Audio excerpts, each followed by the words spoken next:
Guys ഇതൊക്കെ കാഞ്ഞങ്ങാട് ഉണ്ടെന്ന് പറഞ്ഞാൽ നിങ്ങൾ ആരെങ്കിലും വിശ്വസിക്കോ? സംഭവം ഇടാന്ന് വെച്ചാൽ കാഞ്ഞങ്ങാട് NMIT കോളേജിൻ്റെ അടുത്താണ്.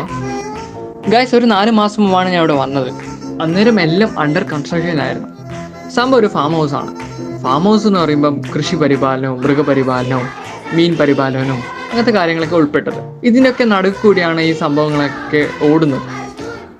സിപ്പ് ലൈൻ എന്ന് പറയുമ്പം 2 മലയുടെ ഇടയിലേക്ക് കൂടിയാണ് നമ്മൾ സിപ്പ് ലൈൻ ചെയ്യുന്നത്. അതുപോലെ തന്നെ മറ്റൊരു സിപ്പ് ലൈൻ വെള്ളത്തിൻ്റെ നടുവിലേക്ക് കൂടി പോകുന്നതാണ്. വെള്ളത്തിലാണ് നമുക്ക് കയാക്കിങ് ചെയ്യാം, മീൻ പിടിക്കാം, ആ മീൻ അവിടെ തന്നെ പൊരിക്കാം, വാങ്ങാം, വീട്ടിൽ കൊണ്ടുപോകാം, അങ്ങനെയൊക്കെയാണ് സംഭവം. കാഞ്ഞങ്ങാട് NMIT കോളേജിൻ്റെ അടുത്ത് ഫാം പത്തായപുര എന്ന് പറയും. അവിടെയാണ് ഈ സംഭവങ്ങളൊക്കെ അരങ്ങേറുന്നത്.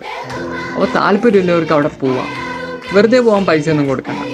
പിന്നെ താല്പര്യമുള്ളവർക്ക് അവിടെ താമസിക്കാം, ഇതൊക്കെ എക്സ്പ്ലോർ ചെയ്യാം, അങ്ങനത്തെ കാര്യങ്ങളൊക്കെ. Thank you.